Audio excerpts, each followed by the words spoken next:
अस्सलामुअलैकुम। तो भाई आज से जो है हम अपनी सेकेंड ईयर की फ़िज़िक्स स्टार्ट करेंगे एमडी कैट और ई कैट के लिए। याद रखना ये वन शॉट लेक्चर होगा, एक वीडियो के अंदर पूरा चैप्टर कवर करेंगे और ये बहुत इंपॉर्टेंट है, बहुत इंपॉर्टेंट है, बहुत इंपॉर्टेंट है। क्यों? क्योंकि आप एमसीक्यूज़ बेसिक्स के बगैर सॉल्व कर ही नहीं सकते।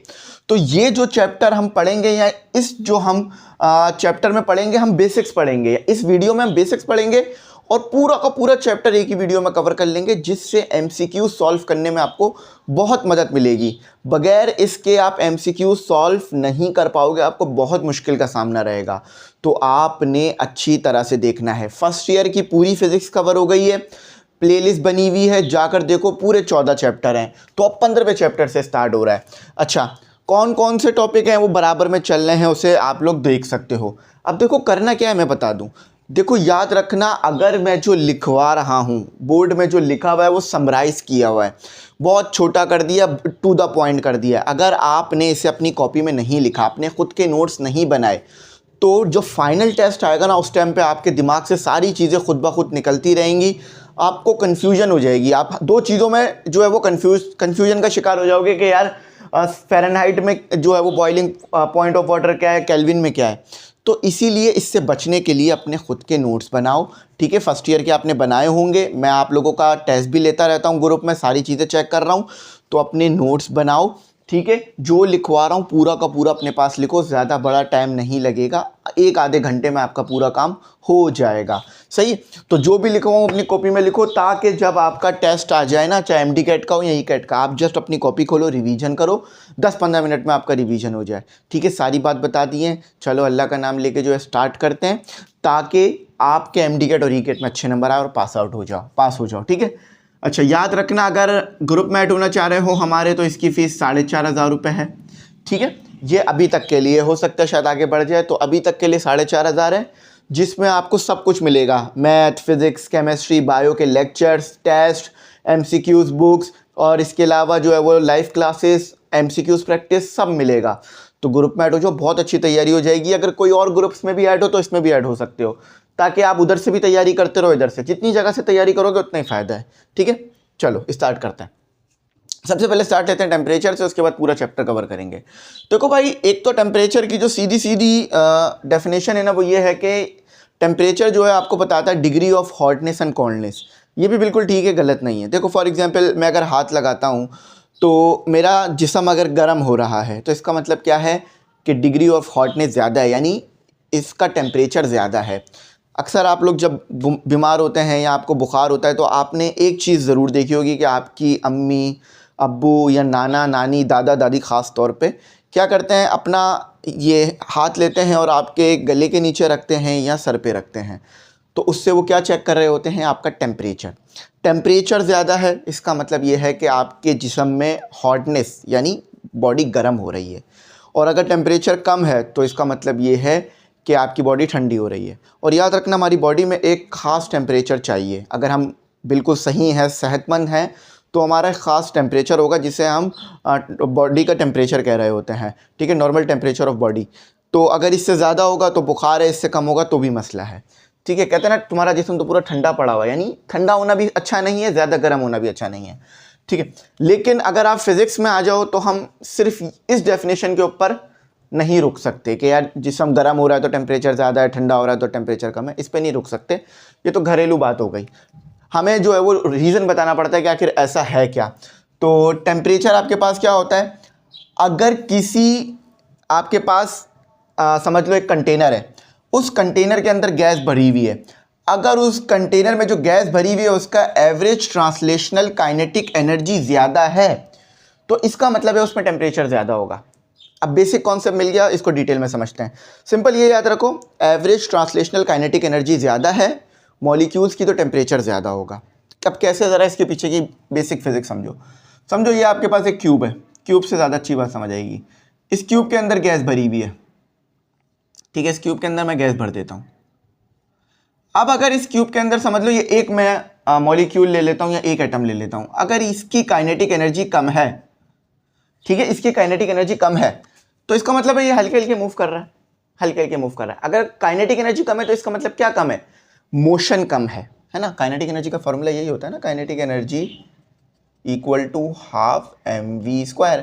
इसका मतलब है काइनेटिक एनर्जी कम है तो मोशन कम है, तो जब मोशन कम करेगा तो टेम्परेचर कम होगा। आप खुद भी अपने आप को ना एक काम करो, खड़े हो और तेज़ तेज़ चलना शुरू कर दो कमरे में, थोड़ी देर बाद देखोगे आपका टेम्परेचर क्या हो जाएगा, बढ़ जाएगा। यानी आप जब मोशन करते हो और तेज़ मोशन करते हो तो उस मोशन करने की वजह से आपका टेम्परेचर बढ़ता है। तो यही चीज़ अप्लाई हो रही है हमारे मॉलिक्यूल्स पे या हमारी गैस के मॉलिक्यूल पे, कि जब गैस का मॉलिक्यूल तेज़ तेज़ मोशन करेगा तो उसके तेज़ तेज़ मोशन करने की वजह से उसका टेम्परेचर बढ़ जाएगा। अब ये एवरेज ट्रांसलेशनल की क्या बात आ गई? देखो अभी तो मैंने एक मॉलिक्यूल लिया, क्या हमेशा एक मॉलिक्यूल लेते हो? नहीं, आपके पास नंबर ऑफ मॉलिक्यूल्स होते हैं, ये बिलियन मिलियंस में होते हैं, बहुत ज़्यादा होते हैं।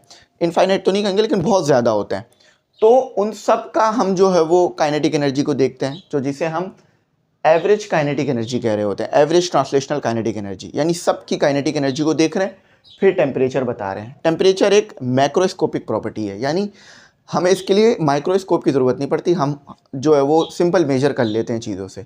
तो बात समझ में आई, बेसिक कॉन्सेप्ट क्लियर हुआ कि जो मॉलिक्यूल्स हैं गैस के, अगर वो ज़्यादा मोशन कर रहे हैं, ज़्यादा स्पीड में मोशन कर रहे हैं, तो उनकी काइनेटिक एनर्जी ज़्यादा होगी। काइनेटिक एनर्जी ज़्यादा होने की वजह से उनका टेम्परेचर ज़्यादा आ रहा होगा।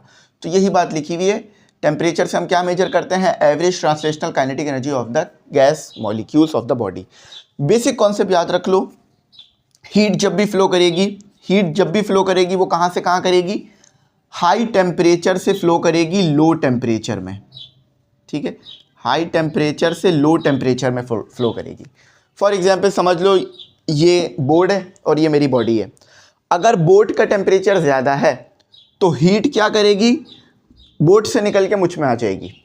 कैसे समझते हैं इसको? ऐसे समझ लो कि बोर्ड का टेम्परेचर जो है वो हमारे पास 100 केल्विन है, मेरा टेम्परेचर जो है वो नॉर्मल बॉडी का जो टेम्परेचर होता है वो फ़ारेनहाइट में रख लेते हैं, बल्कि फ़ारेनहाइट में रख लेते हैं। 100 फ़ारेनहाइट है हमारा बोर्ड का टेम्परेचर और मेरा टेम्परेचर है 98 फ़ारेनहाइट।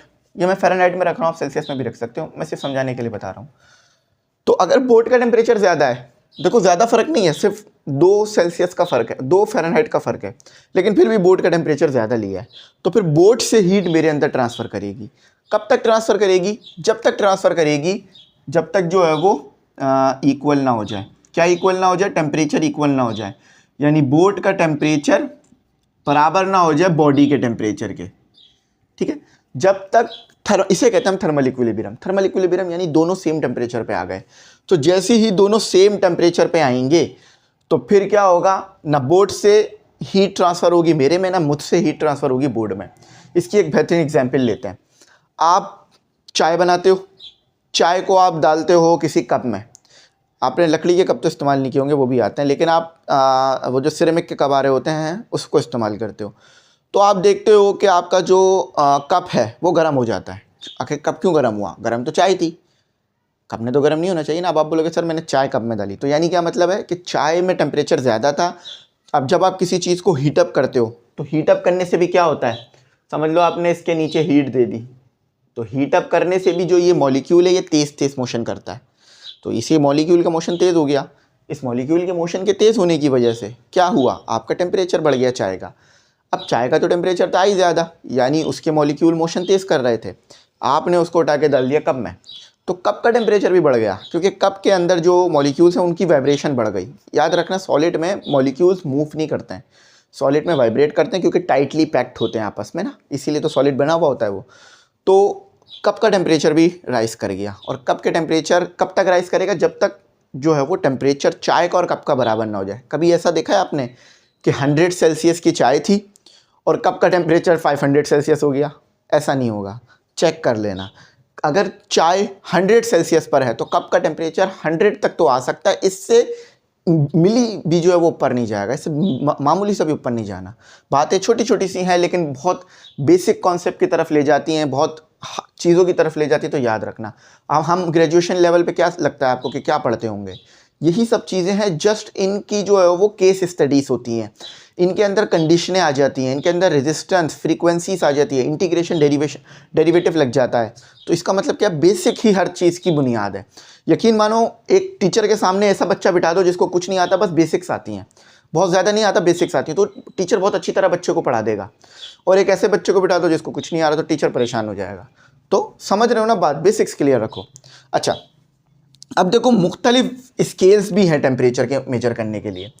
ऐसा नहीं है कि आप टेम्परेचर सिर्फ एक ही स्केल से मेजर करो। फॉर एग्जांपल अगर लेंथ आपको मेजर करनी है तो आपके पास सेंटीमीटर का स्केल भी है, मीटर का स्केल भी है, और इसके अलावा आपके पास गज का, ठीक है, मिलीमीटर का, प्रीफिक्स लगते रहेंगे, स्केल बदलता रहेगा। इसी तरह से क्या होगा, यहाँ भी मुख्तलिफ स्केल्स हैं।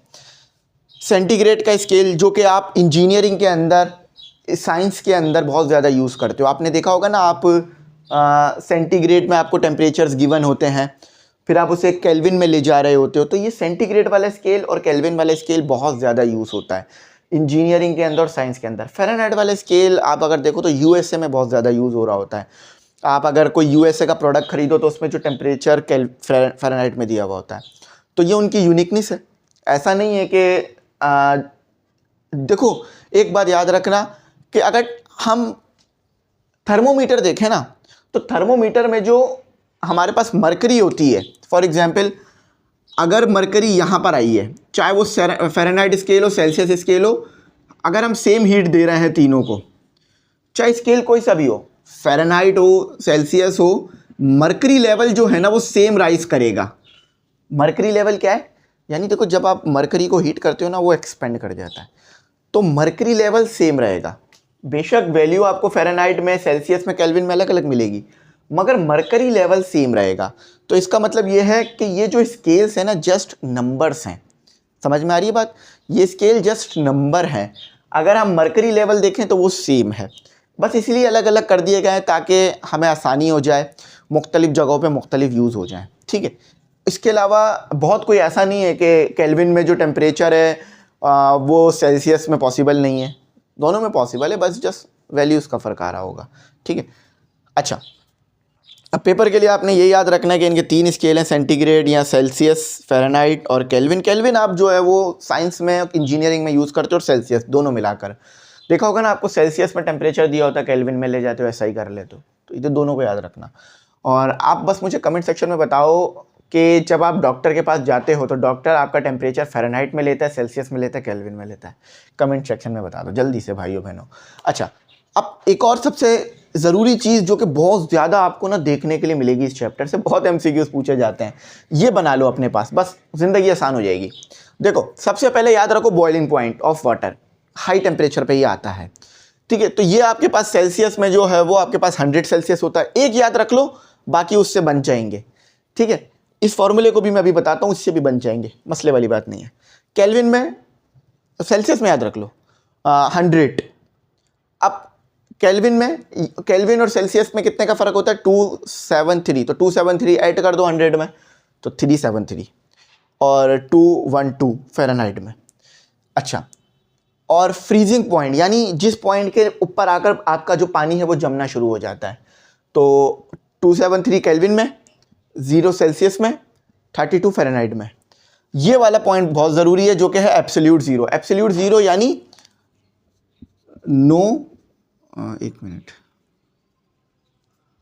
No volume of gas, volume of gas, ये वो टेम्परेचर है जिसके ऊपर गैस का वॉल्यूम ज़ीरो हो जाएगा। यानी जो गैस के पार्टिकल्स हैं ना, वो जो मोशन कर रहे हैं रैंडमली, वो मोशन ख़त्म करके बैठ जाएंगे ज़मीन पे, मतलब सरफेस में बैठ जाएंगे। कभी ऐसा देखा है? नहीं ना, आप देख ही नहीं सकते, क्योंकि ये टेम्परेचर बहुत ज़्यादा इम्पॉसिबल है अचीव करना, ठीक है। अभी तक एक्सपेरिमेंटली भी ये अचीव नहीं हुआ है। तो क्यों नहीं होता? क्योंकि देखो ये बहुत कम टेम्परेचर है। अच्छा मुझे आप एक बात बताओ, 50 सेल्सियस आप बर्दाश्त कर लोगे या -30 सेल्सियस आप बर्दाश्त कर लोगे? यकीन मानो 50 सेल्सियस बर्दाश्त करना फिर भी आसान है। आप बोलोगे सर कैसी बात कर रहे हैं, 50 सेल्सियस पे तो बहुत गर्मी होगी। देखो आज भी जो है ना सऊदी अरब या पाकिस्तान के बहुत सारे इलाके हैं जहाँ पे टेम्परेचर 45-50 तक पहुँच जाता है, इससे भी प्लस हो जाता है। लेकिन अगर टेम्परेचर -30 हो जाए, ठीक है, तो चीज़ें फ़ौरन जमना शुरू हो जाती है और इंसान का सर्वाइव करना बहुत मुश्किल हो जाता है। एक याकूत करके शहर है, वहाँ पे शायद -40-50 टेम्परेचर रहता है या 30 के करीब। तो वहाँ की अगर आप ज़िंदगी देखो ना, आप बोलो सर ये तो जीना ही पॉसिबल नहीं है। इतना ख़तरनाक। तो नेगेटिव में टेम्परेचर हमारे लिए ज़्यादा ख़तरनाक है। सर्दी एक लिमिट तक आपको अच्छी लगती है, जैसे आज टेम्परेचर सिंगल डिजिट में आ गया, 8, 9, 10, 15 टेम्परेचर चल रहा है, मज़ा आता है। अगर यही टेम्परेचर चला जाए -50, -10, -15, आप बोलो भाई सर्दी नहीं चाहिए, गर्मी ही मिल जाए मुझे। याद रख, क्योंकि पानी भी जम जाता है, इतनी मुश्किलात हो जाती है, ठीक है। पानी तक नहीं मिल पाता आपको हर काम के लिए, क्योंकि वो पाइपलाइनों में जम जाएगा। जब जम जाएगा तो आएगा कहाँ से? तो गाड़ियाँ बंद हो जाती हैं, इतना मुश्किल हो जाता है कि बस क्या पूछो आप भाइयों। इसीलिए लोग ज़्यादा किन इलाकों में रह रहे हैं? उन इलाकों में ज़्यादा लोग रह रहे हैं जहाँ पे टेम्परेचर ज़्यादा होता है। पंजाब में देखो टेम्परेचर ज़्यादा होता है, पंजाब में बर्फ़बारी देखिए नहीं। पाकिस्तान की मेजॉरिटी पॉपुलेशन पंजाब में। कराची में देख लो, कराची में कभी बर्फ़बारी देखिए, तो यहाँ भी मेजॉरिटी पॉपुलेशन। तो स्टूडेंट, आपको मेरी बात समझ में आ गई ना, कि हम जो है वो पसंद करते हैं कि टेम्परेचर जो है वो डबल डिजिट में रहे, ठीक है, और नेगेटिव में ना जाए। अच्छा, अब आ जाओ यहाँ पर रिलेशन देख लेते हैं। ये याद रखना कि वो टेम्परेचर जिसके ऊपर गैस का वॉल्यूम 0 हो जाता है, यानी गैस के जो पार्टिकल्स हैं वो बैठ जाते हैं 0 केल्विन, -273 सेल्सियस और -459। देखो फ़ारेनहाइट के याद रखो, फ़ारेनहाइट के बहुत पूछ लेते हैं, क्योंकि सेल्सियस और केल्विन आसान है, फ़ारेनहाइट के ट्रिक में पूछते हैं, ठीक है, तो ट्रिक करके पूछ लेते हैं। अच्छा, अब देखो कोई भी एक याद रख लोगे ना, और ये रिलेशन याद रख लोगे, तो कोई भी दूसरा निकल आएगा। अब देखो, अगर आपको क्या करना है, सेल्सियस से केल्विन में जाना है, तो TF तो दिया हुआ नहीं होगा, TF को 0 कर दो, सेल्सियस और केल्विन का रिलेशन मिल जाएगा आपको आपस में। बोलोगे सर मैंने इस तरह का फॉर्मूला तो नहीं पढ़ा सेल्सियस और केल्विन के लिए। 100 से 100 कैंसिल करो और इसको इधर ले आओ, ये 0 है, तो +273 = TC, यही पढ़ा होगा आपने, है ना? देखा, बन गया ना? तो कोई भी एक आपको टेम्परेचर में जाना होगा, दूसरा गिवन होगा, तो तीसरा 0 हो जाएगा। फॉर एग्जांपल केल्विन आपको 0 दिया हुआ है, सेल्सियस से फ़ारेनहाइट में जाना है, तो ये वाला फैक्टर 0 हो गया, बस ये दोनों फैक्टर आपस में सॉल्व कर लो, इसको तो कोई मुश्किल नहीं है। इसी तरह से आपको फ़ारेनहाइट से केल्विन में जाना है, तो ये लो, ये आ गया, ठीक है, समझ गए? तो ये बहुत ज़बरदस्त रिलेशन है। वो तीनों फॉर्मूले अलग अलग याद रखने की टेंशन ही खत्म। बस ये लगाओ, जो भी टेम्परेचर निकालना है, सेल्सियस से केल्विन, केल्विन से सेल्सियस, फ़ारेनहाइट से सेल्सियस, फ़ारेनहाइट से केल्विन, जो भी निकालना है, 6 कुछ इसके बनेंगे कॉम्बिनेशन, तो वो 6 के 6 निकल आएंगे, ठीक है, समझ गए? ये रिलेशन याद रखना, भूलना मत। अच्छा, अब triple point of water. Triple point से खुद ही समझ में आ रहा है, वो पॉइंट जहाँ पर आपको पानी लिक्विड फॉर्म में भी मिलेगा, गैस फॉर्म में भी मिलेगा, और आपको जो है वो सॉलिड फॉर्म में भी मिलेगा, उसे हम बोलेंगे ट्रिपल पॉइंट ऑफ वाटर। यानी देखो, आपने कभी भी पानी की एक साथ तीनों स्टेट्स नहीं देखी होंगी। कभी आपने देखा है ऐसा कि पानी आपको गैस फॉर्म में भी नज़र आ रहा है, यानी स्टीम नज़र आ रही है, पानी आपको जो है वो लिक्विड में भी नज़र आ रहा है एक ही सेम टाइम पर, और सॉलिड भी बना हुआ है। आप बोलोगे सर अगर मैं एक बर्फ़ का पीस लूँ, उसको डाल दूँ क्या कहते हैं एक केटल के अंदर, तो वहाँ पे तीनों पॉइंट मिलेंगे। क्यों? क्योंकि जब आप उसको डालोगे तो वो पिघलना शुरू होगा, बर्फ़ तो बनी हुई होगी, ऐसा तो नहीं ना डायरेक्ट ही पिघल जाएगा, बर्फ़ बनी हुई होगी, तो बर्फ़ भी होगी, नीचे पानी भी होगा, ऊपर स्टीम होगी, लेकिन ये तीनों अलग अलग फेसेस मिल रही है, एक साथ नहीं मिल रही। एक साथ मिलने का मुराद ये है कि मैंने ये एक पानी का ड्रॉप उठाया और इसमें तीनों फेसेस नज़र आ रही हैं, सॉलिड में भी, लिक्विड में भी, गैस में भी, तो ये ट्रिपल पॉइंट है। वो ट्रिपल पॉइंट नहीं है जो आप बोल रहे हो, वो तो कुछ और ही है। अगर आप लिक्विड की तरफ जाके अगर आप ऐसा करोगे ना, लिक्विड में जाके अपना थर्मोमीटर दोगे, तो वैल्यूज़ आपको जो है वो ज़्यादा मिलेंगी, 100 के करीब मिलेगी, 100 से नीचे नीचे मिलेगी। सॉलिड में दोगे तो 0 के करीब करीब मिलेगी, और अगर स्टीम में दोगे तो 100 के करीब मिलेगी। तो यानी वो तो तीनों अलग हैं, आप उसको एक साथ गिन रहे हो। तो एक साथ गिनोगे कब? जब एक ड्रॉप उठाओ या कुछ छोटा सा हिस्सा उठाओ पानी का, उसमें लिक्विड भी नज़र आ रहा हो, सॉलिड भी और गैस भी, ये ट्रिपल पॉइंट है। तो याद रखना, ट्रिपल पॉइंट ऑफ वाटर का मतलब क्या है कि पानी की तीनों फेस एट अ टाइम आपको मिल रही हो, सॉलिड, लिक्विड, गैस, ये 3 फेस ही आप पानी की पढ़ रहे हो। देखो लिखा हुआ है। अच्छा, थोड़ी सी इंग्लिश भी पढ़ लें क्या? चलो पढ़ लेते हैं। The triple point of water occurs at a specific temperature. अच्छा, हर टेम्परेचर पे ट्रिपल पॉइंट ऑफ वाटर मिल भी नहीं सकता। आपको 100 सेल्सियस पे क्या पानी जो है वो सॉलिड फॉर्म में मिलेगा?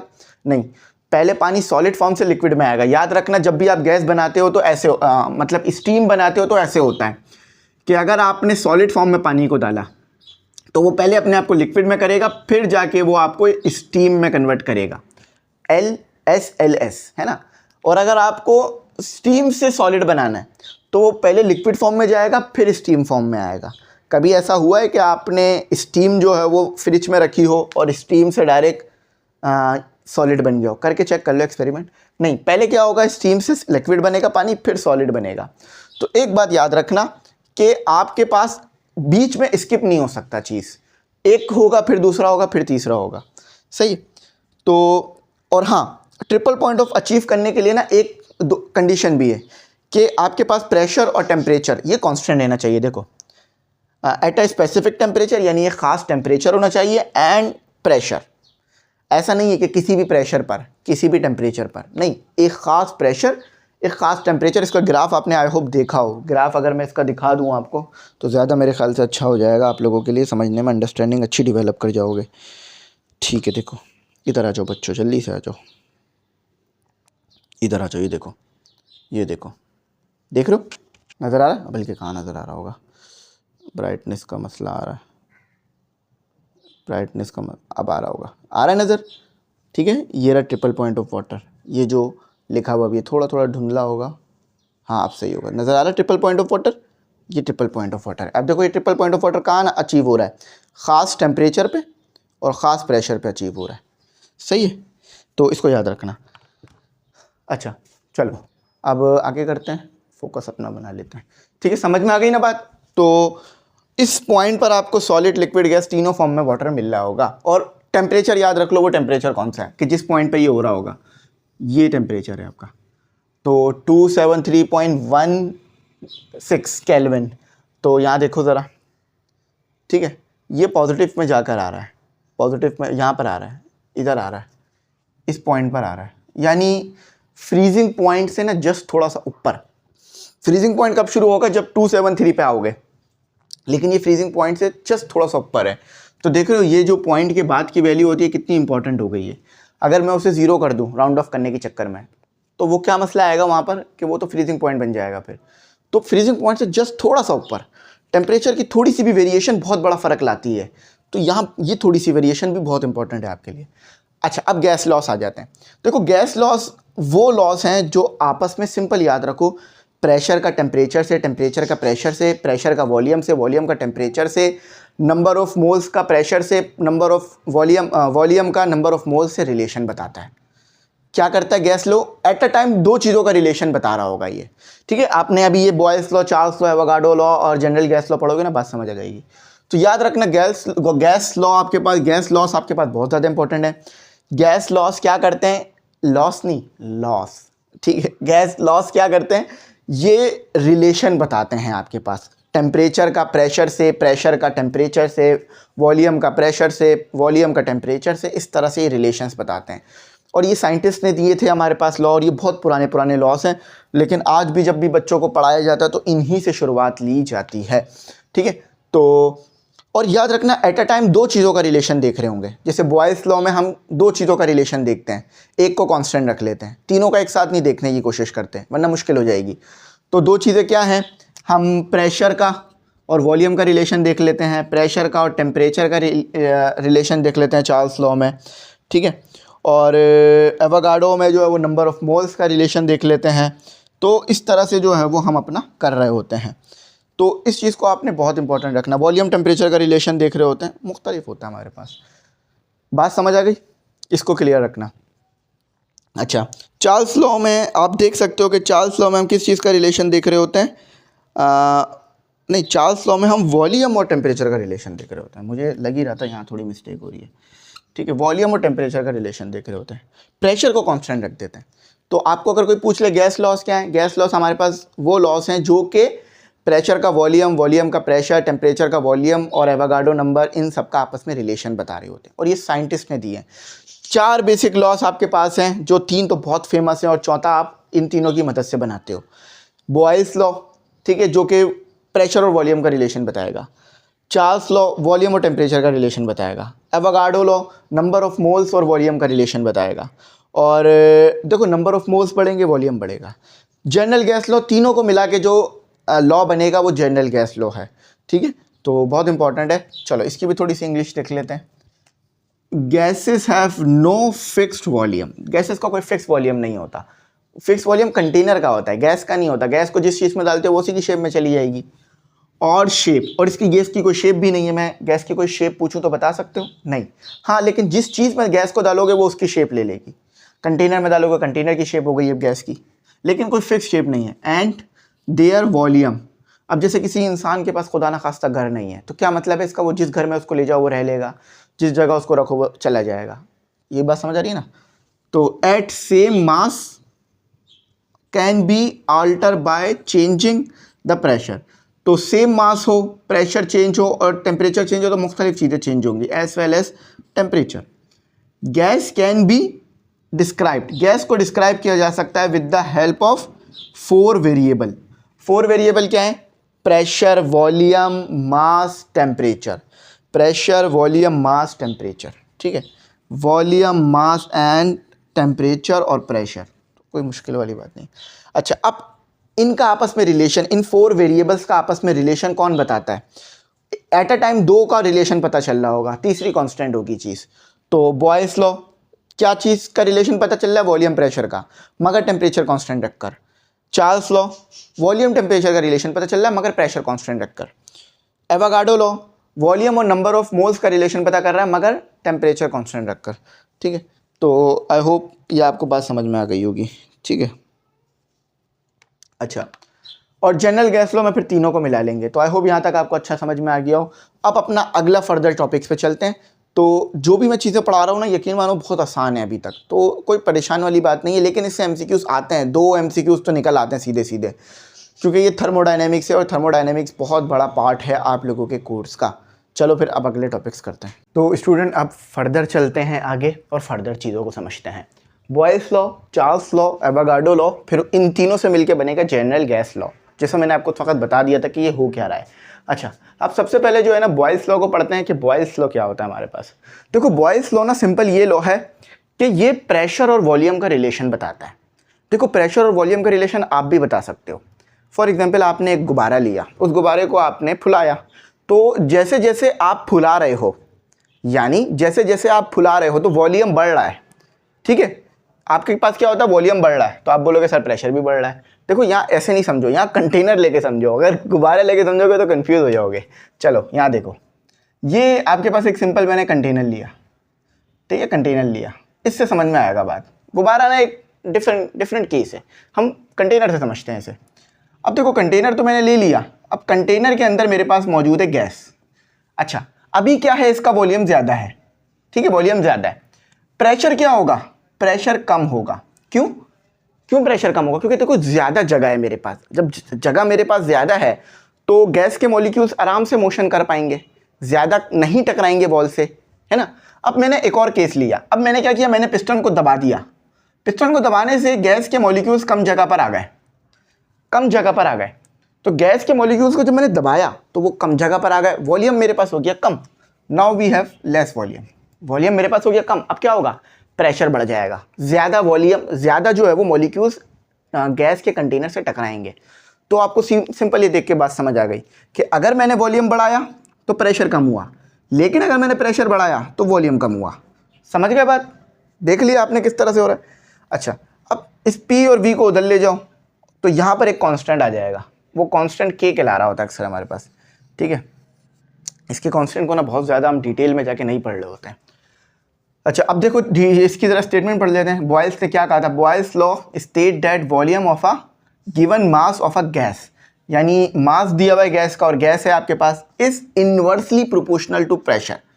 अगर प्रेशर बढ़ाओगे वॉल्यूम कम हो जाएगा, वॉल्यूम बढ़ाओगे प्रेशर कम हो जाएगा, प्रोवाइडेड द, अच्छा एक कंडीशन है कि टेम्परेचर को नहीं छेड़ना। टेम्परेचर को छेड़ा ना फिर फ़र्क अलग हो जाएगा, तो टेम्परेचर को मत छेड़ना, वरना फिर नहीं बोलना सर आपने जो कहा था वो पूरा नहीं हुआ। ठीक है, रिमेन कांस्टेंट। अब चार्ल्स लॉ भी वैसा ही है, मगर अब प्रेशर और वॉल्यूम का रिलेशन नहीं देख रहे हैं, अब टेम्परेचर और वॉल्यूम का रिलेशन देख रहे हैं। तो ये लॉ क्या बताता है? सिंपल याद रखना, ये लॉ बताता है कि वॉल्यूम डायरेक्टली प्रोपोर्शनल है टेम्परेचर के। आओ इसको समझते हैं कैसे, समझो, यहाँ पे आ जाओ, यह आपने कंटेनर लिया, ठीक है, और यहाँ तक आपने इसे पिस्टन लगा के जो है वो रोका हुआ है। ये लो, ये भरा हुआ है आपका, ठीक है। अब इसके नीचे आपने आग लगा दी। अब जब आग लगाओगे तो टेम्परेचर तो बढ़ना है ना, टेम्परेचर बढ़ना है, ठीक है। टेम्परेचर आपके पास राइज करेगा, हीट दे दी आपने नीचे से तो टेम्परेचर राइज करेगा। टेम्परेचर के राइज करने से आप देखोगे पिस्टन इस पॉइंट से मूव करके, ए पॉइंट से मूव करके बी पॉइंट पर आ जाएगा। अब क्यों बी पॉइंट पर आया? क्योंकि जब आपने नीचे से इसको हीट दी, हीट देने की वजह से ये जो मॉलिक्यूल थे इनकी काइनेटिक एनर्जी बढ़ेगी। मैंने बताया था ना, काइनेटिक एनर्जी टेम्परेचर का रिलेशन डायरेक्ट रिलेशन होता है। Kinetic energy is equal to 3/2 kT। तो काइनेटिक एनर्जी बढ़ेगी इनकी, काइनेटिक एनर्जी बढ़ने से ये ज़्यादा मोशन करेंगे, ज़्यादा मोशन करेंगे तो ज़्यादा वॉल से टकराएंगे, ज़्यादा वॉल से टकराएंगे तो पिस्टन ऊपर की तरफ मूव करा देंगे। चलो फिर से समझते हैं। आपने क्या किया, आपने जो है वो हीट दी नीचे से, आपके हीट देने की वजह से जो मॉलिक्यूल्स थे उन्होंने हीट ली और उन्होंने मोशन तेज़ कर दिया। जब मोशन तेज़ किया तो वॉल से ज़्यादा टकराए, पिस्टन की जो है वो एरिया से भी टकराए और पिस्टन ऊपर मूव कर गया। तो टेम्परेचर बढ़ाने से क्या हुआ, सीधा सीधा वॉल्यूम बढ़ा, सिंपल बात है। अच्छा, अब वैसे तो रिलेशन है V डायरेक्टली प्रोपोर्शनल T, अब इक्वल टू लगा दो और कांस्टेंट ले आओ तो T नीचे आ जाएगा, V/T कांस्टेंट हो गया। तो जो रेशो होता है ना V और T का वो कांस्टेंट होता है। अच्छा, आपको ना ये फॉर्मूला ऐसे भी देखने को मिलेगा, P1 V1 is equal to P2 V2। अब ये डिफरेंट कंडीशन के लिए होता है, इनिशियल कंडीशन, फाइनल कंडीशन, और ये ऐसे मिलेगा V1 T1 is equal to V2 T2। Initial condition, final condition होती है। अब एवोगाड्रो लॉ पे आ जाते हैं। ये तो सिंपल सी बात है कि अगर आप नंबर ऑफ मोल्स बढ़ाओगे, यानी जो आपके पास गैस मौजूद है उसके अंदर नंबर ऑफ एटम्स बढ़ाओगे तो वॉल्यूम खुद ही बढ़ जाना है। फॉर एग्जांपल एक कमरा है, अगर उस कमरे के अंदर मैंने ज़्यादा लोगों को घुसेड़ा तो डेंसिटी बढ़ जाएगी, बढ़ेगी ना डेंसिटी। इसी तरह से देखो, ये आपके पास कंटेनर था, इस कंटेनर में मैंने ज़्यादा मॉलिक्यूल्स डाल दिए, गैस ज़्यादा भर दी। गैस ज़्यादा भरने से क्या होगा, मेरे पास जो पिस्टन है वो फर्दर मूव करेगा, क्योंकि भाई देखो जो मेरे पास जो गैस के नए एटम्स आए हैं या जो नए मॉलिक्यूल्स आए हैं गैस के, वो क्या करेंगे, वो ज़्यादा टकराएंगे जाकर, तो वो ऊपर मूव कर जाएगा पिस्टन। ये तो सिंपल समझ में आने वाली बात है। तो एवोगाड्रो लॉ देखो, ये भी आपके पास क्या होता है, ये भी आपके पास होता है V directly proportional N। N is nothing number of moles. देखो नंबर ऑफ मोल्स, ठीक है, नंबर ऑफ मोल्स, समझ लो बात को अच्छी तरह से, ठीक है। अब देखो नंबर ऑफ मोल्स मैंने बढ़ाया, वॉल्यूम बढ़ गया। अब सिंपल है कि मैं कांस्टेंट और इक्वलिटी का साइन ले आऊँ तो एन वी के नीचे आ जाएगा, इक्वल टू कांस्टेंट। बात क्लियर है। The volume of a gas directly proportional to number of moles of a gas at constant temperature. हाँ, लेकिन एक और बात, ये बात याद रखना, टेम्परेचर और प्रेशर को छेड़ा तो फिर कंडीशन मज़ीद अलग हो जाएगी, ठीक है। याद रखना, कंडीशन मज़ीद चेंज हो जाएगी। टेम्परेचर और प्रेशर को छेड़ा तो टेम्परेचर और प्रेशर को कांस्टेंट रखकर फिर नंबर ऑफ मोल को बढ़ाना या कम करना, तो आपको ये डायरेक्ट रिलेशन नज़र आएगा। अब इसी कंटेनर में से निकाल लूँ मैं गैस को, तो क्या पिस्टन डायरेक्ट नीचे आ जाएगा ना। फॉर एग्जांपल आपके पास अगर एक कंटेनर है या सिलेंडर आजकल अपने घरों पर यूज़ कर रहे हो, तो उसमें जब गैस भरवा के लाते हो तो क्या भरवाते हो, नंबर ऑफ मोल्स बढ़ जाते हैं ना उसमें, तो वो भारी हो जाता है। आपको वैसे वॉल्यूम तो उसका चेंज नहीं होता, लेकिन अगर वो किसी हल्के मटेरियल का होता तो वो फूल जाता। अगर आप चिप्स का पैकेट लो, उसमें गैस भर दो तो वो फूल जाता है ना, लेकिन उसमें तो गैस निकाल लो तो चिपट जाता है। तो उधर वॉल्यूम आपको डायरेक्ट कम ज़्यादा होता हुआ नज़र आता है, ठीक है। लेकिन हाँ, एक और बात, कंटेनर में आपने उसकी लिमिट से ज़्यादा गैस भरी तो भी उसने फट जाना है। क्यों फटना है, क्योंकि वॉल्यूम इतना बढ़ जाएगा कि उसने एक्सपेंड हो जाना है, वॉल्यूम ने एक्सपेंड होने की कोशिश करनी है, जिससे उससे आपका सिलेंडर ही फट जाना है। तो कभी भी लिमिट से ज़्यादा गैस सिलेंडर में भरी नहीं जाती, वैसे तो कभी भरेंगे नहीं, लेकिन फिर भी अगर कभी ऐसा हो रहा हो तो आपको पता होना चाहिए क्या हो रहा है, ठीक है। अब तीनों लॉस को आपस में मिला लेते हैं, ये डेरिवेशन है बिल्कुल छोटी सी।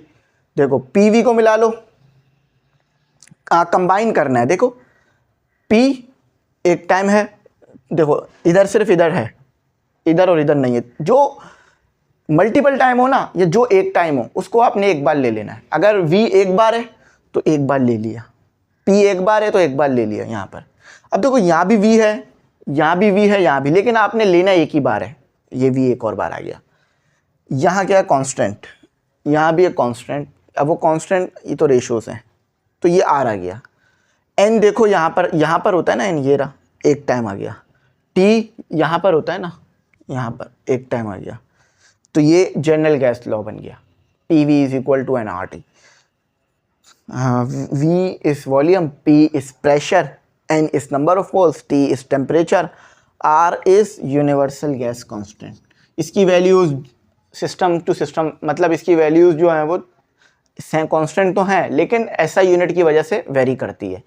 कांस्टेंट है, याद रखना, ठीक है। मैं ये नहीं बोल रहा कांस्टेंट नहीं है, लेकिन अगर यूनिट तब्दील करोगे तो वैल्यू फ़र्क पड़ जाएगी।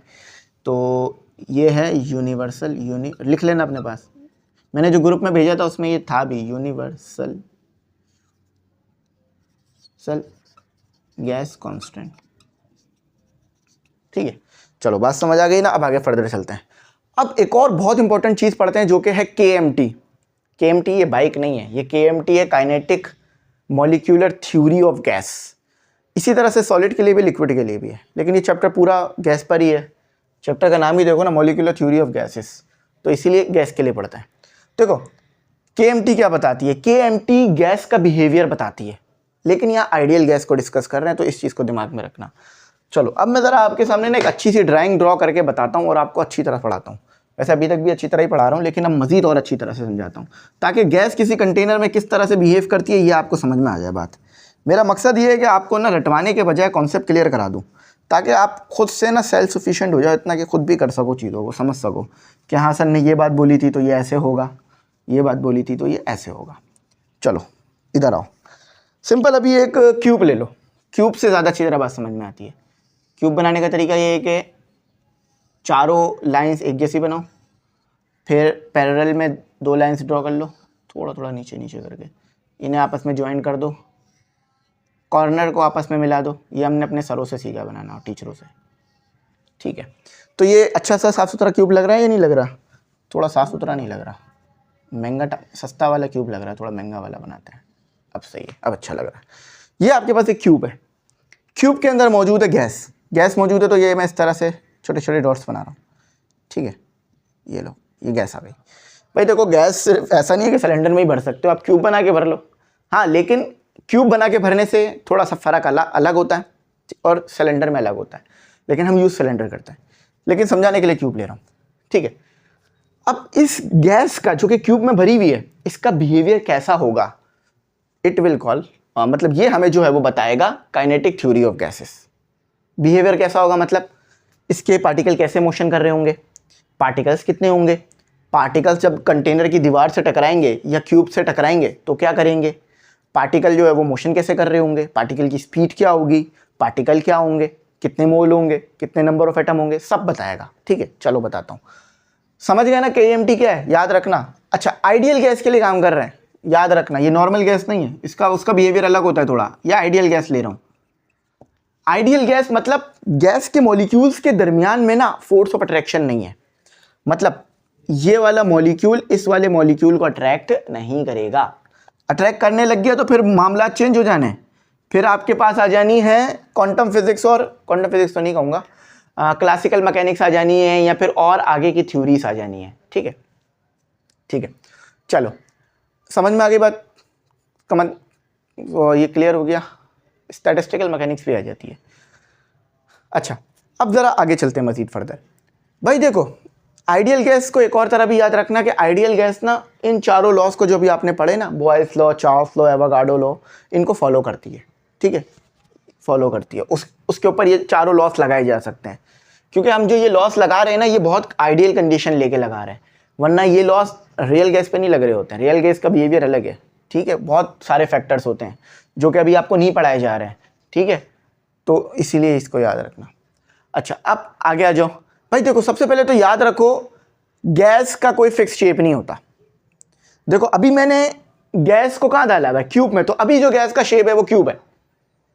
अगर मैं इसे डाल दूं किसी सर्कल में तो गैस का शेप सर्कल हो जाएगा, किसी कंटेनर में, सिलेंड्रिकल कंटेनर में तो उसका सिलेंड्रिकल कंटेनर। तो गैस का खुद से कोई शेप नहीं होता, पहली बात तो ये हो गई। अच्छा, a gas contain a very large number of particles called molecule. एक गैस में ना बहुत ज़्यादा नंबर ऑफ पार्टिकल्स होते हैं, समझ रहे हो, एक गैस में बहुत बहुत बहुत ज़्यादा, आप उंगलियों से नहीं काउंट कर सकते, जैसे कि आप अगर यहाँ 2-3 बंदे खड़े हो जाएं तो आप ऐसे काउंट कर लो ना, 1 2 3 4, ऐसे नहीं काउंट कर सकते।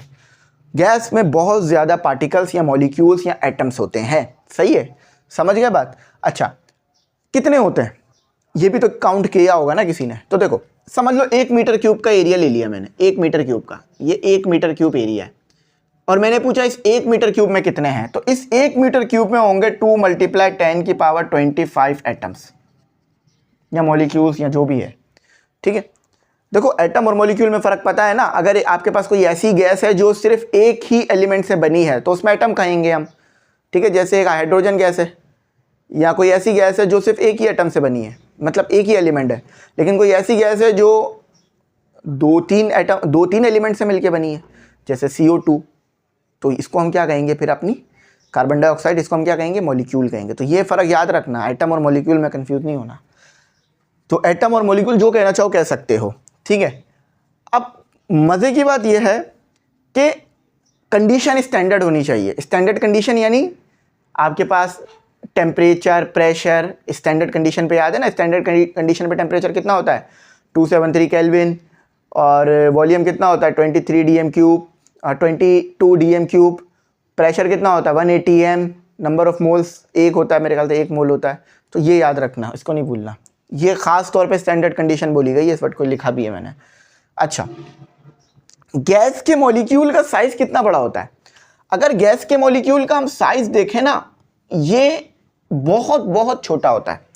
बेशक इसकी वैल्यू आपको मिलती है, लेकिन अगर हम 2 गैस के मॉलिक्यूल के दरमियान का डिस्टेंस निकालें और उस डिस्टेंस को गैस के मॉलिक्यूल के साइज से कंपेयर करें तो नेग्लिजिबल होगा। नहीं समझ में आई होगी बात, चलो समझाता हूं। इस ढक्कन का साइज निकालो और मेरा साइज निकालो, दोनों को कंपेयर करो तो कितना आएगा, ना के बराबर ही आएगा। इसका साइज बहुत कम आएगा मेरे मुकाबले में, पता नहीं कितने सारे आपको कैप्स लगाने पड़ेंगे जब जाके मेरे साइज के बनेंगे। तो यही बात बोलना है, अगर गैस के मॉलिक्यूल का साइज मैंने निकाला, गैस के मॉलिक्यूल का साइज मैंने निकाला एग्जाम्पल के तौर पे 1 मिली तो नहीं होगा, बल्कि बहुत ही छोटा होता है, लेकिन समझाने के लिए लिख रहा हूँ, समझाने के लिए 1 मिली नहीं, बल्कि ये लिखा हुआ, ये लिख लो 3 × 10⁻⁻10, ठीक है। अब मैंने 2 गैस के मॉलिक्यूल के दरमियान का डिस्टेंस निकाल लिया, जो कि आ रहा है मेरे पास 3 मिलीमीटर। तो 3 मिलीमीटर इक्वल टू 3 आर्मस्ट्रॉन्ग तो नहीं हो सकता ना। देखो ये आ गया 3 एमस्ट्रॉन्ग और ये आ गया 3 मिलीमीटर, ये दोनों बराबर तो नहीं हो सकते ना। तो अगर मैं गैस के मॉलिक्यूल का साइज देखूं और उनके दरमियान का डिस्टेंस देखूं तो मुझे बहुत बड़ा फर्क नजर आएगा और साइज नेग्लिजिबल नजर आएगा। और गैस के मॉलिक्यूल्स एक दूसरे से बहुत दूर दूर होते हैं, बहुत, और इनके दरमियान कोई अट्रैक्शन नहीं होती अगर आइडियल गैस की बात कर रहे हो, ठीक है। अच्छा, ये जो गैस के मॉलिक्यूल होते हैं ना, हर डायरेक्शन में मोशन करते हैं। देखो ऐसा नहीं है जैसे करंट में एक डायरेक्शन में होते हैं ना तमाम आपके पास इलेक्ट्रॉन, इसमें ऐसा नहीं है। कोई जो है वो यूँ इधर नीचे जा रहा होगा, कोई ऊपर जा रहा होगा, कोई बीच में जा रहा होगा, कोई टेढ़ा जा रहा होगा, लेकिन स्ट्रेट लाइन में होंगे, ये याद रखना है। ऐसे कर्व मोशन नहीं करते हैं, ये स्ट्रेट लाइन मोशन होती है इनकी। कोई ऐसे जा रहा होगा, कोई ऐसे जा रहा होगा, कोई ऐसे जा रहा होगा, कोई सादा ही जा रहा होगा। बस जिस डायरेक्शन में बनाना चाहो बना लो, हर डायरेक्शन में जा रहा है, ठीक है। मगर देखो तो स्ट्रेट लाइन ही आएगी, स्ट्रेट लाइन बनाई है, कहीं भी कर्व तो नहीं डाला ना मैंने। तो गैस के मॉलिक्यूल जो है वो स्ट्रेट लाइन में मोशन करेंगे, हाँ, लेकिन रैंडम किसी भी डायरेक्शन में होंगे। अब ये बात आ जाती है इनकी वेलोसिटीज क्या है, सबकी वेलोसिटीज अलग अलग होंगी। अच्छा, जब ये मॉलिक्यूल्स कंटेनर की वॉल से टकराएंगे, फॉर एग्जांपल मैं एक गैस का मॉलिक्यूल हूँ, मैं इस दीवार से टकराया हूँगा, तो कोलिजन इलास्टिक होगा। यहाँ लिख लो 5-6 पॉइंट, इलास्टिक कोलिजन। जब गैस का मॉलिक्यूल कंटेनर की दीवार से टकराएगा तो इलास्टिक कोलिजन करेगा। इलास्टिक कोलिजन से क्या मुराद है, टकराने के बाद अपनी काइनेटिक एनर्जी और मोमेंटम को लूज नहीं करेगा, वो उसे सेम रखेगा। जो टकराने से पहले होगी वही टकराने के बाद कंजर्व। इस चीज को समझना, ये बहुत इंपॉर्टेंट है, ठीक है। बाकी सारे पॉइंट तो अल्हम्दुलिल्लाह मैंने क्लियर कर दिए हैं। और हाँ, गैस का मॉलिक्यूल जब दीवार से टकराएगा तो प्रेशर एक्सर्ट करेगा, प्रेशर लगाएगा। गैस के मॉलिक्यूल का जो आपके पास सेपरेशन, बल्कि सेपरेशन था, सेपरेशन देखो कितना बड़ा आ रहा है। तो मैंने तो एग्जाम्पल के लिए समझाया था ना, तो उसमें टेंशन नहीं लेना सर, ये आपने इसे गैस के मॉलिक्यूल का साइज लिख दिया है। चलो ऐसे कर लो, गैस के मॉलिक्यूल का साइज है 10, बल्कि गैस के मॉलिक्यूल के दरमियान सेपरेशन है 3 × 10⁻⁻10, तो साइज ले लो -30। तो समझाने के लिए समझाया था, उसको टेंशन नहीं, उसको मिक्सअप नहीं करना। तो no force of attraction between gas molecules या मॉलिक्यूल्स। फॉर एग्जाम्पल मैं अपने 2 उंगलियों को अगर इस तरह लाऊं ना, तो आपको फोर्स ऑफ अट्रैक्शन फील होगी। एक हाथ लो, दूसरा हाथ लो, दोनों को मिलाओ, इनको आपस में यूँ कर लो, तो आप देखो मेरी उंगलियां आपस में खुद ब खुद मिल रही हैं। आप बोलोगे सर आप ये कर रहे हैं। आप अगर प्रो है ना, प्रो मतलब ज़बरदस्त हैं, तो आपने ये वाली चीज़ ज़रूर करी होगी अपनी स्कूल लाइफ में, हमने भी बहुत करी है। और वो इलेक्ट्रोस्टैटिक वाला एक्सपेरिमेंट, तो आप ये देखो, खुद भी करके चेक करो, पता चल जाएगा। तो ये अट्रैक्शन है, लेकिन ऐसी कोई अट्रैक्शन गैस के मॉलिक्यूल्स के दरमियान नहीं मिलेगी। चलो क्लियरिटी आई, बात समझ आई। अब आगे चलते हैं, 1-2 टॉपिक रहेगा, फिर ये चैप्टर ख़त्म हो जाएगा। तो स्टूडेंट अब जो है अपना बस छोटा सा एक टॉपिक रह गया, प्रेशर ऑफ गैस। अच्छा, जो कि कंटेनर के अंदर क्या प्रेशर होता है उसके ऊपर बात होगी। अब यही टॉपिक अगर मैं सेकेंड ईयर के पॉइंट ऑफ व्यू से देखूँ ना, तो ये सबसे मुश्किल टॉपिक है इस चैप्टर का, क्योंकि इसमें एक बहुत बड़ी डेरिवेशन है जिसका रिजल्ट मतलब जिसमें फॉर्मूला ये आता है निकल के। लेकिन एमडी के टीकेट में ये बहुत आसान हो जाता है। बस जस्ट आपको प्रेशर ऑफ गैस के बारे में थोड़ा सा याद रखना है, जो कि KMT की मदद से आप याद रख सकते हो, और बस इस फॉर्मूले को याद रखना है, ठीक है। अच्छा चलो इसको पढ़ते हैं। अभी देखो मैंने आपके सामने बनाया हुआ था ना कंटेनर या क्यूब बनाया हुआ था, तो उसके अंदर मैंने एक बात बोली थी कि जब आपके पास मॉलिक्यूल या एटम टकराता है वॉल से तो प्रेशर एक्सर्ट करता है। तो वो प्रेशर क्या है? वो प्रेशर ये है, वो प्रेशर ये है। अब इसमें हम बहुत डिटेल में जाते हैं, मोमेंटम को चेक करते हैं, फोर्स को चेक करते हैं, फिर एवरेज वेलोसिटी को चेक करते हैं, फिर बहुत सारी कैलकुलेशंस करने के बाद ये फार्मूला निकाल कर लाते हैं। अब हमारी इसकी डेरिवेशन करने की कोई ज़रूरत नहीं है, मैं ये भी नहीं बोलूँगा कि देख लेना, बस आपको जस्ट ये याद रखना है फार्मूला, और आपको याद भी होगा आई होप। तो चलो इसको पढ़ लेते हैं। सिंपल याद रखना, जब आपके पास एक कंटेनर हो, क्यूब हो, उसमें गैस होगी, तो गैस जब टकराएगी वॉल से तो प्रेशर लगाएगी। फॉर एग्जाम्पल मुझे समझ लो मैं गैस का मॉलिक्यूल हूँ, मैं दीवार से टकरा रहा हूँ, तो दीवार से टकराने से प्रेशर लग रहा है दीवार पे, ख़त्म बात। The pressure exert by a gas is merely the movement transfer to the wall of the container per unit second per unit area. इसमें सिंपल आसान करके बताऊँ ना, तो ये कह रहे हैं कि जब आपका जो मॉलिक्यूल है ना टकराता है वॉल से, तो वो उसके ऊपर क्या करता है, उसके ऊपर जो है वो प्रेशर लगाता है। लेकिन याद रखना ये कोलिजन इलास्टिक होता है, यानी काइनेटिक एनर्जी और मोमेंटम ट्रांसफ़र नहीं होता। वरना अगर ऐसा होने लग जाएगा तो कुछ टाइम बाद गैस के मॉलिक्यूल टकरा के खुद ही नीचे बैठ जाने, ठीक है। ये आइडियल गैस की बात कर रहा हूँ, अगर रियल गैस है तो फिर मामला बदल जाएंगे। Due to the continuous collision, और कॉन्टीन्यूसली टकराते रहते हैं ऑफ द मॉलिक्यूल अच्छा ठीक है, कंटिन्यूसली टकराते हैं। और अब प्रेशर निकालने के लिए क्या यूज़ कर रहे हैं हम? KMT यूज़ कर रहे हैं हमने। KMT helps to determine pressure of the gas. तो याद रखना गैस का प्रेशर जो हमने निकाला कंटेनर में या क्यूब में, वो KMT की मदद से निकाला, डायरेक्ट नहीं निकल कर आया। KMT क्या? Kinetic molecular theory of gas, अभी मैंने पढ़ाई ना आपको, उसी की बात कर रहा हूँ, ठीक है। ये आ गया। अब इसी की मदद से हम एक और चीज़ भी निकाल सकते हैं, जो कि है the relation between kinetic energy of molecule and temperature. देखो ये तो आपके पास प्रेशर ऑफ अ गैस है ना, अब मैं बोलूँ टेम्परेचर और काइनेटिक एनर्जी का रिलेशन बताओ। इसकी भी डेरिवेशन है, वो भी इंपॉर्टेंट होती है, लेकिन उससे भी हमारा कंसर्न नहीं है। बस इतना याद रख लो, काइनेटिक एनर्जी डायरेक्टली प्रोपोर्शनल होती है टेम्परेचर के, और ये बात मैंने शुरू में आपको बोल दी थी। अब देखो ये बात पढ़ाई शुरू में गई थी लेकिन आई आखिर में। अब ये 3kT ना, 3/2K ये जो है ना कांस्टेंट है, और ये कांस्टेंट तो चेंज ही नहीं होगा। ये बोल्ट्जमैन कांस्टेंट है 1.38 × 10⁻23 जूल पर केल्विन, या जूल पर सेल्सियस या जूल पर केल्विन आता है, ठीक है। तो ये आपके पास बोल्ट्जमैन कांस्टेंट है। बोल्ट्जमैन कांस्टेंट आपने बहुत डिटेल में नहीं पढ़ा है इस चैप्टर में, तो उसका जिक्र भी नहीं किया गया है, पर यहाँ पे यूज़ हो रहा है। लेकिन इंशाल्लाह आगे जाओगे ना, बल्कि आपकी पूरी बुक में नहीं है बोल्ट्जमैन कांस्टेंट के बारे में ज़्यादा कोई बात नहीं की गई है, मगर आगे जब BS लेवल पे जाओगे या इंजीनियरिंग लेवल पे जाओगे तो वहाँ इसे एक्सप्लेन करेंगे। यहाँ मैं नहीं कर रहा क्योंकि ये एक बहुत बड़ा कॉन्सेप्ट है, ठीक है। तो आपका है भी नहीं तो क्यों एक्सप्लेन करूँ, फिर आपका भी टाइम जाएगा ना, तो टाइम सेव करते हैं ना दोनों का। अब टाइम सेव करने की बात ये नहीं है, टाइम सेव करने की वजह ये नहीं है कि मैं आपको चीज़ें छुड़वा देता हूँ या खा लेता हूँ, नहीं पढ़ाता। अल्लाह का शुक्र है, मुझे पता है कि ऐसा अगर मैं आपके साथ करूँगा, चीज़ें छुड़वाऊँगा, क्योंकि देखो मैं लेक्चर दे रहा हूँ, मैं तो ये लेक्चर आधे घंटे में भी दे सकता हूँ, 20 मिनट में भी दे सकता हूँ, आपको लगेगा सब समझ आ गया, लेकिन आपको मैंने थोड़ी थोड़ी बातें बताई होंगी, तो मैं टाइम थोड़ा खींच लेता हूँ मगर बातें पूरी बता देता हूँ। और जिसकी वजह से मुझे ये भी सुनना पड़ता है कि सर आप लंबी करते हैं, आप मतलब इधर उधर की बातें करते हैं, तो मैं टॉपिक पे ही रहता हूँ, लेकिन टॉपिक के बारे में एक्सप्लेन कर देता हूँ थोड़ा ज़्यादा, और ये मेरे लिए भी मुश्किल होता है, मेरे लिए भी कोई आसान काम नहीं है।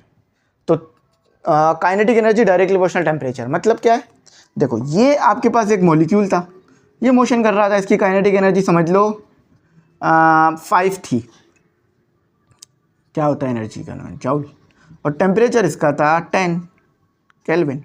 आपने टेम्परेचर बढ़ा दिया 100 केल्विन तक, तो अब काइनेटिक एनर्जी भी इसकी जो है वो 5 तो नहीं रहेगी, 5 से बढ़ जाएगी, 5 से बहुत ज़्यादा बढ़ जाएगी। अब वो कितनी बढ़ेगी वो हम इससे कैलकुलेट कर सकते हैं। मैं कोई नंबर नहीं लिख रहा, वरना तो नंबर लिखूंगा तो मसला बनेगा। तो आप एक काम करो, मेरी बात सुनो, आपको मैंने के तो बता दिया ना, टी मैंने कह दिया 100 केल्विन है, तो अब मुझे एनर्जी कमेंट सेक्शन में बता दो, काइनेटिक एनर्जी क्या आ रही है। चलो ये छोटा सा आपको होमवर्क दे दिया मैंने, और ये पूछ लेते हैं, वो कहते हैं आपके पास टेम्परेचर इतना है, what will be the kinetic energy, और ये तो देंगे मेरे ख्याल से, ये दे देते हैं। हाँ एमसीक्यूज जो पूछे जाते हैं ना न्यूमेरिकल टाइप, उसमें कांस्टेंट दे देते हैं, याद कर लोगे तो भी अच्छा है, कभी कभार कांस्टेंट अलग से पूछ लेते हैं। तो चलो उम्मीद करता हूँ यहाँ तक समझ में आई होगी बात। अपनी कीमती दुआओं में याद रखना, देखो आपकी दुआएं जो है ना वो एक बहुत बड़ा जो है सपोर्ट है, मेरी एक बहुत बड़ी सपोर्ट है आपकी दुआएं। तो जब मैं हर वीडियो के आखिर में कहता हूँ ना अपनी कीमती दुआओं में याद रखना, इससे मुराद ये है कि आप मेरे लिए दुआ ज़रूर करना, ठीक है, और मैं आपके लिए दुआ करता हूँ, ठीक है। तो उम्मीद करता हूँ समझ में आई होगी बात। और आखिर में ग्रुप में आप लोग ज़रूर ऐड हो जाना, क्योंकि ग्रुप में जो है ना मैं आपको टेस्ट बहुत सारी चीज़ें भेजूँगा, और जो लेक्चर मैं रिकॉर्ड करता हूँ ना इसमें ग्रुप वाले स्टूडेंट्स का बहुत बड़ा हाथ होता है, क्योंकि देखें ये सिस्टम चलाने के लिए हमें भी आप लोगों की ज़रूरत होती है, तो वो ज़रूरत कहाँ से पूरी होती है, ग्रुप से। तो यहीं तक रखते हैं, थैंक्स फॉर वॉचिंग, अल्लाह हाफिज़, अपनी कीमती दुआओं में ज़रूर याद रखना।